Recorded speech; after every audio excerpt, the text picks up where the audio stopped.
You come to join the Navy? I have joined. Good for you. Well, it's not a bad sort of life.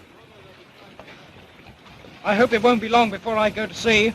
You've got to be trained to be a sailor before you can go to sea, my lad. Still, nowadays, that doesn't take so very long. But you've got a hell of a lot to learn. Have you ever been to sea? No. I wish I knew more before I started to learn. That sounds a bit Irish to me. Still, I might be able to help. Let me see, you've got half an hour before the other recruits come down. Not a lot of time to teach you much, but I might have a crack at it. Look, over there. What do you see lying at anchor? A boat? That's not a boat. That's one of His Majesty's cruisers, and my ship. Your ship? Well, not mine exactly. But you see, for we sailors, when we're aboard a ship, well, we regard her as our home. Now, you've just left home, haven't you? And you probably talk about it as your home, even though it really did belong to your father and mother, and you shared it with a dozen sisters. God help you. And that's why I talk about the ship as mine. And there's about 900 other Matlows aboard of her who reckon she's theirs too. And after you've been in a ship for a little while, you'll feel that way as well. And that's as it should be. I wish I was on board her now. Now, pipe down. Don't be in such a hurry. As I said, you've got to be trained to be a sailor first. Have you ever been over a cruiser? Now, look here. I've been to sea now for, nearly 22 years. I'm 40, and with my experience, I ought to be able to sort of conjure up a picture of what she's like inside. Look, keep your gaze fixed on that ship over there. Now, look, you see that? Now, that is a boat. It's the captain's motorboat. And we're taking you in it on a personally conducted tour over my ship.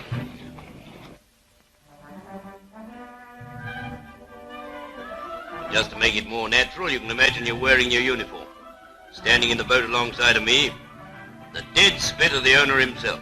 I'm going to try and describe my ship to you, son, but there are a devil of a lot of subjects I shall touch on in the tour that I won't have any time to describe in detail. Well, that'll come later for you over at the training establishment, where you'll have the best of instructors and a chance to learn your particular subject in as short a time as possible, with the aid of practical work and instructional film. Now, where were we? Oh, yes, the captain's motorboat. That's manned by a crew of 3 and a coxswain. He'd bring her alongside, and out we'd get and up the accommodation ladder, or gangway as it's more often called. There's just one thing you ought to remember, son, and that is, though you've probably been told it before, that everyone salutes the quarterdeck. It's part of an old naval tradition. Some say it was because of the figure of the Virgin Mary that used to hang on the quarterdeck to protect poor sailors from the terrors of the sea. Some say otherwise, but anyway, it's done. And now you'd be in the ship. Repeat in, because you're never on a ship. The first sight of her is pretty impressive. About 600 odd feet of fighting efficiency. If you were going to see everything, well, you'd find you'd have quite a long walk in front of you. I think I'd better start right forward on the forecastle and gradually work aft.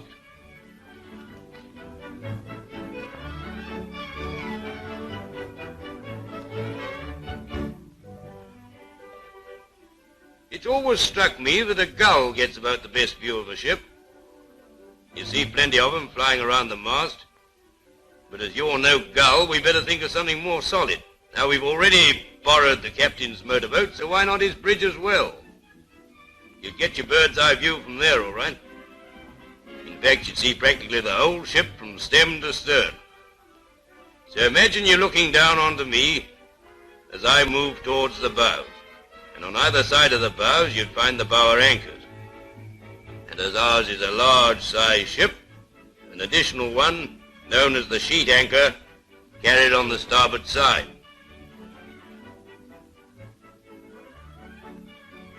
Heaving an anchor in is known as weighing.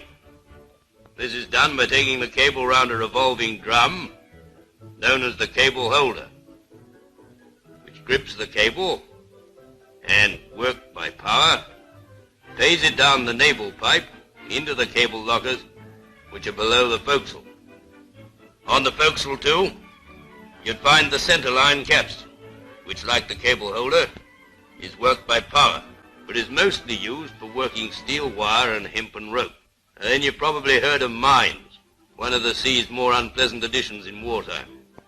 Well, to counteract them, we have the paravane, which looks rather like a water kite, and is streamed out from the side of the ship to cut mines adrift before they can do any damage. And right forward in the bows are the fairleads, smoothly shaped pieces of metal through which the paravane chains are guided. Now, where was I? Oh yes, abaft the capstan and cable holders, you'd find a low V-shaped wall of metal known as the breakwater, which is there to break the force of the waves. From there, we better take our bearings again. Just in front of me and after that breakwater, there'd be a large oblong box of armour. And if I took a look up at you on the bridge, right above my head would be 4 of the big guns, one half of the main armament, housed in A and B gun turrets. The turret layout of most of His Majesty's ships is the same, A and B forward, X and Y aft. You must have seen them on the film. The whole turret swinging round, 14 men inside to train and elevate the guns, and 32 men to feed them with ammunition.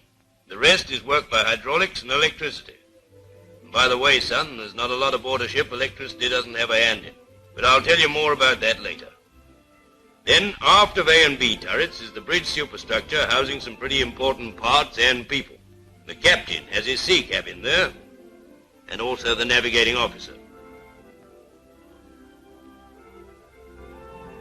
My nearest ladder up would take me on to B turret deck. And yet another ladder would land me on the flag deck. There you'd find all the signal gear and the signal distributing office. Signalmen, or bunts as we call them in the service, due to their use of bunting flags, are really the silent voice of the Navy, talking with flags, semaphore, and lamps.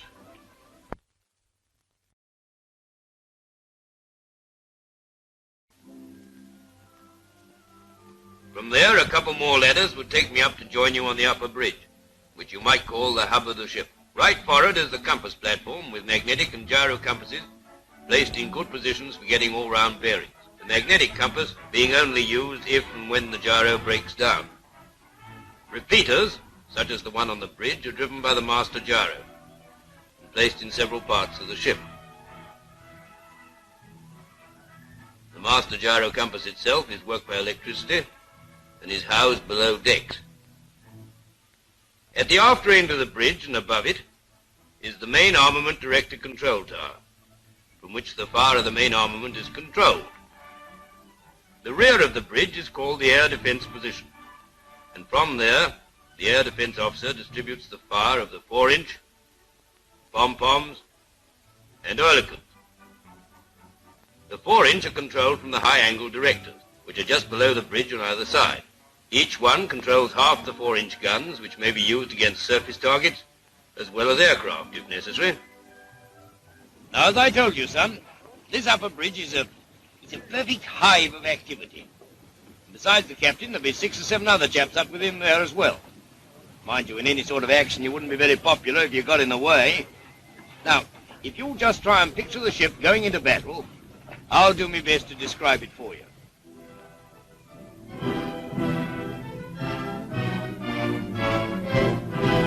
We'd be steaming along nice and quiet at a steady 20 knots or so. Suddenly there'd be a shout, "Aircraft, green, 4-0, angle of sight, 2-0. There's not much time with a plane coming into the attack at 300 miles an hour or more, and the air defense officer would be on his enemy bearing indicator. At about the same time, the alarm is sounded.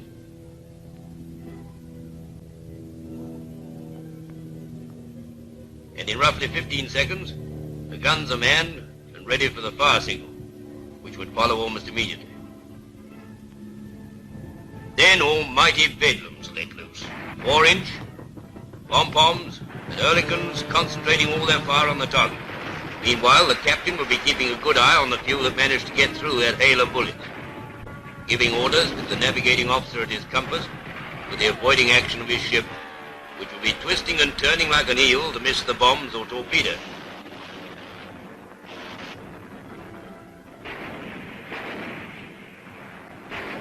remember one fella, on our last trip it was, he was coming straight at us, not more than 300 feet above the masthead, with his torpedo looking pretty nasty and still on fire. I didn't much like the sound of my last moment, son, but he must have had a kind heart and decided to die on his own. Well, we didn't argue about it. There's one or two oddments I've mentioned, which need a little explaining. There's the enemy bearing indicator. There are two on the bridge, giving you the bearing of the target. They look rather like binoculars, and as well as being worked individually, can be arranged so that when one is on the target, the other will follow suit. What else? The lower steering position. In wartime, the steering of a ship is carried out from a compartment below the waterline, known as the lower steering position. There, the helmsman and telegraph men get orders from the bridge by voice pipe for steering and adjusting the speed of the ship. Now, I think that's about the lot on the bridge. Oh, just one other thing, and it's pretty important even though I'm a gunnery man myself, and that's the torpedoes. Range and bearing instruments for firing them are up on the bridge as well. And if you could be in two places at once, that's on the bridge when I pull the firing switch, and down at the torpedo tubes, you'd see about a ton of torpedoes shoot out into the water. Down and aft again, we arrive on the pom-pom deck. There you'd find one 8-barrel pom-pom on either side. They're neat, compact weapons, very mobile. Operated rather like a bomber's gun turret, and controlled by a joystick hand control in order to turn quickly on any target in any direction. Deadly, too. Death to dive bombers. Streams of explosive shells going up every minute of firing.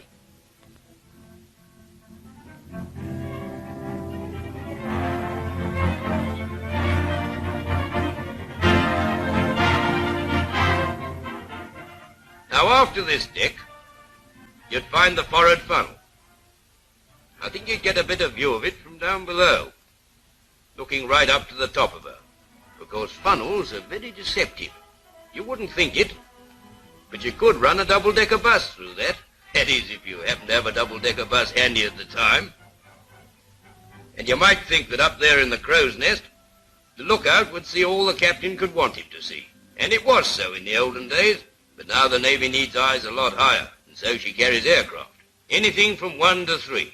There are only 2 aboard our ship. They're housed in hangars at either side of the funnel. Catapulting an aircraft is quite a tricky business. The aircraft is taken out of the hangar and onto the catapult trolley, and its wings are unfolded. Then a fitter starts up the engine. When he's warmed her up nicely, and he's satisfied with the way it's running, the crew, pilot, observer, and air gunner, climb aboard. The aircraft is then drawn back to the end of the catapult track, with the engine still ticking over. When she's right at the end of the catapult, the pilot opens up to full throttle, and from this moment on, the launching is under the control of the directing officer, who uses a blue flag as a signal. The pilot signals he's ready, the flag is dropped, the aircraft is shot off the catapult at 60 knots, nearly 70 miles an hour. Yes, the Navy's got a lot of affection for the old Walrus. How do we get her back on board, eh? Now you just try and picture. We're steaming along at about 8 knots, dead into wind. That's for her benefit, see? And down she comes into the slick we've made for her. What we call the slick is a smooth patch of water made by the ship sharply altering course. Then she taxis forward and is hooked on to the perches of the crane. It's not so easy in very rough weather, but with the aid of that slick it can still be done. The crane, too, does a good bit of work one way and another, stowing boats, hoisting in ammunition and stores, as well as the aircraft. Aft again, and we'd be on the 4-inch gun deck, where on either side you'd find quite a lot of life-saving gear in the form of Carley floats and floater nets. I'll explain about those more fully later. Here too, you'd see the forward searchlight position. Quite a few of the power boats are also stowed away on this deck, amongst which, as ours is the flagship, you'd find the Admiral's barge. Then the 4-inch mountings themselves, 2 on either side, with their ready-use ammunition lockers nearby. That would bring us right to the after end of the 4-inch deck, where we'd find a whole batch of Oerlikon guns and their shields. There are 8 of these in all, positioned to stave off an attack from any angle.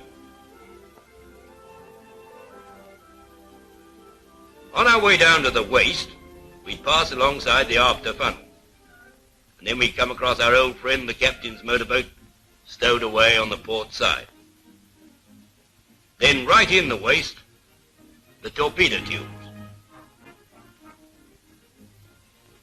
A set of 4 21-inch on either side. You remember I told you they were fired from the bridge, but if a misguided something had removed or damaged the bridge, they could still be operated on the spot. Here you'd find the blacksmith shop, the torpedo parting shop, nice and handy like. In the latter, they take the torpedoes apart, as the name suggests. And as a matter of interest, they also put them together again. Now, just going aft, we find one of the ship's duty boats, which are always kept turned out on their davits. In our case, a cutter, an open boat with a crew of 12 and a coxswain.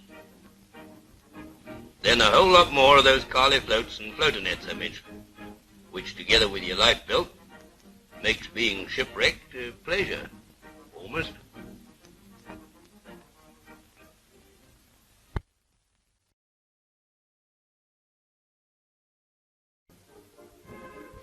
Then onto the quarterdeck, not forgetting to salute.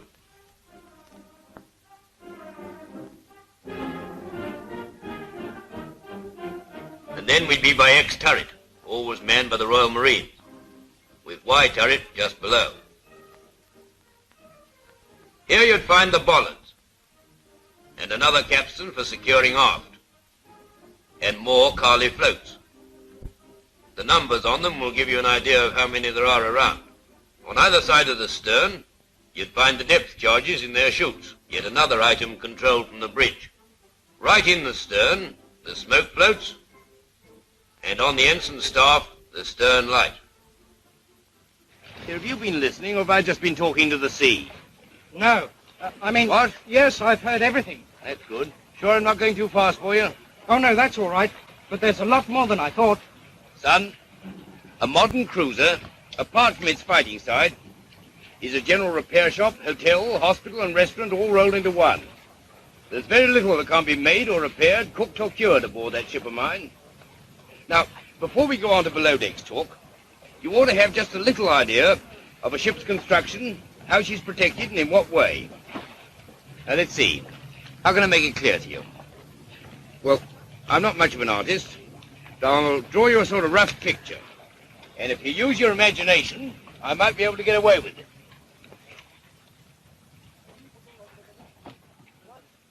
I expect you've heard of a ship's keel being laid. Well, that's the first thing and common to all ships.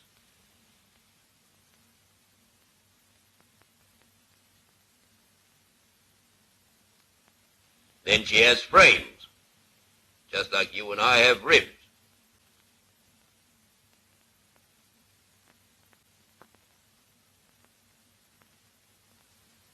With a ship, each one is numbered. Then every so often a watertight bulkhead is built. Many of these are carried right up through the ship.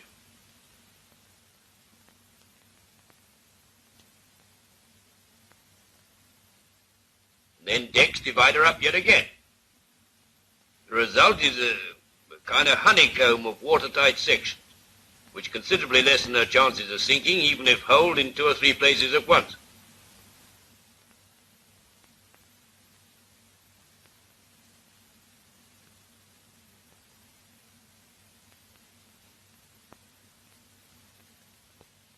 On this framework, the superstructure is built.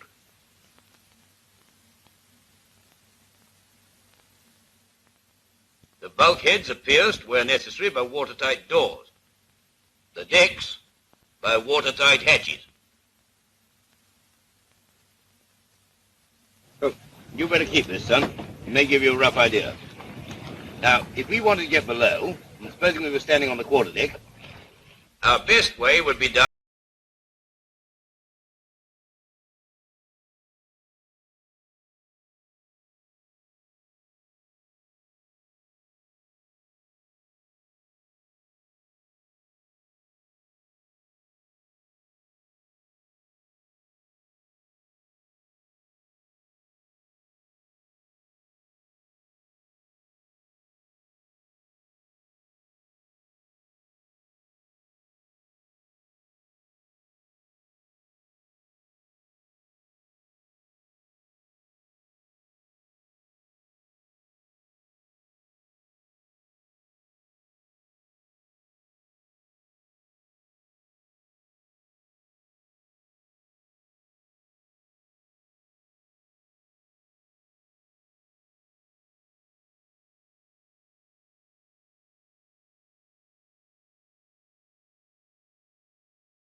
I'm going to jump about a bit. You remember how much I told you aboard that ship was worked by electricity? Yes? Well, I want you to think of the ship as being rather like your own body, see? Look here. You better give me that paper again, and I'll draw for you on the other side. Now, there's the ship, see? And here is your body.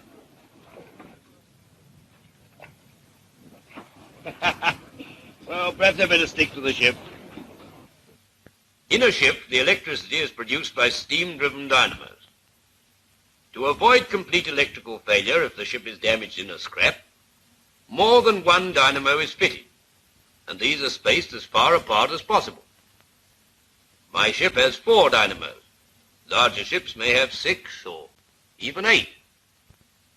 The ship uses 2 kinds of electricity: high power and low power. It will help you if you think of the high power as the muscles of the ship and therefore doing heavy work, and the low power as the ship's nerves doing the more delicate work. The high power produced by the 4 dynamos I've already told you about is fed into 2 bus bars which go completely round the ship below the waterline, protected as far as possible by armour. They're called the ring main. From the ring main, the high-power electricity passes through various switches and fuses to the ship's lighting system, and to electric motors required to do heavy muscular work such as hydraulic pumps to train and elevate the guns, cranes, steering motors, capstans, engine room pumps, searchlights, ventilating fans, to mention but a few. Remember I told you that the 4 dynamos were driven by steam and produced the high-power electricity. Well, that high power is used in turn to drive another set of electrically driven dynamos called generators. These generators produce the low-power electricity which is fed through distribution panels to the gun firing circuits and fire control instruments, navigational instruments, telephone exchanges, and other nerve centers. All important electrically operated switches for the distribution of electrical power in a ship can either be worked at the switch itself or from a remote central position called the main switchboard room. From this room, the voltage of all dynamos in the ship can be controlled, and the switches opened or closed. Now, if your heart stopped beating and your blood ceased to flow, then you'd sling your hook, wouldn't you? Likewise, in that ship of mine, if the electricity failed completely, she couldn't be steered, controlled, or use her main armament. Now take that director control tower we talked about. Information about everything that's necessary for one ship steaming at 20 or more knots to heave a brick at another 10 to 15 miles away doing the same speed. All passed to the TS, that's the transmitting station, worked out in a couple of seconds, and the combined finished answer transmitted to the guns and the director.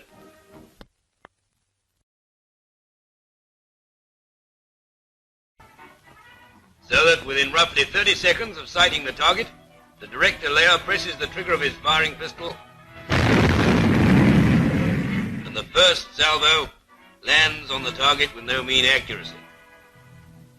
And it's electricity that makes that possible, lad, not mirrors. Mind you, we still use sail, of course. You just think how times have changed, and how the navies moved to the speed of that change. Just over 130 years ago, a great sailor fought and won sea battles to preserve England's freedom.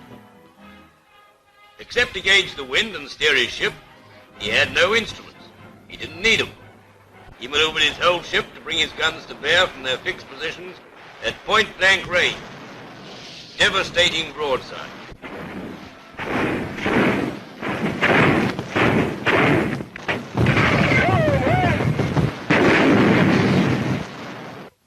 The principle was the same, son. Good seamanship, whether with guns that move or guns that don't. Seeing your enemy, or working out where to find him by instruments even when you can't see him. The love of the sea is still there, as you'll find out for yourself. And even if you're seasick, remember that Nelson was too, and you'll have something in common with a great sailor and a national hero, even though it's a mighty poor consolation at the time. I seem to have wandered from my subject a bit, but it has a meaning. I dare say you think of a ship at sea sending out thousands of wireless messages, but in wartime, that wouldn't do at all. Comrade Jerry would love that. For every time a message goes out, he picks it up. And there are not many he doesn't. The position is given away, and you know what that's liable to attract. Planes and U-boats. Like wasps around jam. That's if we had any jam. And a sticky end, maybe.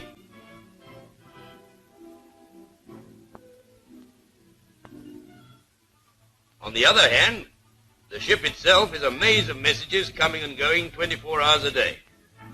Telephone systems of over 350 phones, with the main telephone exchange next door to the lower steering position. There's just one other thing I haven't told you about, and that's the Marines. Now, if you were standing just about amidships, I could show you where they live.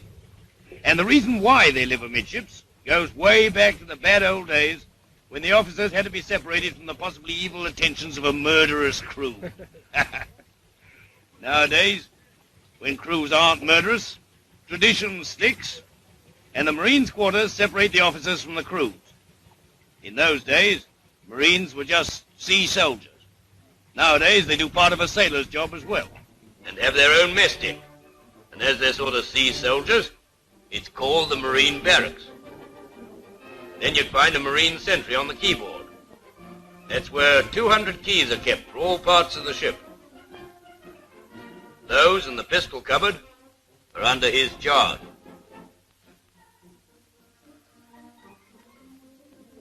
Then there's the sick bay, like a miniature hospital. And the mess decks, where you sling your hammocks and have your meals. The latter are cooked in kitchens, galleys they're called, fitted out with all the most modern cooking machinery. There too you can write letters, make rugs, put ships in bottles, and electric light bulbs, and anything else you may fancy to do. So whatever you may be, torpedo man, signalman, stoker, or seaman, you have your own mess deck. And there's plenty of competition as to which is the cleanest. Hello, here's your trot boat coming to take you off to the training establishment. Mind you, there's plenty more about a cruiser. For instance, if you're hungry, there's upwards of 160 tons of fresh provisions in refrigerator rooms. Ice-cool water for the chaps to drink. There's a spirit room, cinema, and recreational space. There's a couple of galleys, able to feed 600 men apiece. In fact, everything that can be packed in to make life as easy as possible. The rest is up to you, son. Up to you and me and the likes of us to sweep those perhaps you're right. But I could have said something much worse. Well, so long, sailor. This sounds like the rest of your bunch. Hey, come along, my lad. Come along, come down the boat. Hurry up. Come along, come down the boat. Hey, come along, my lad. Come along, come down the boat. Hurry up.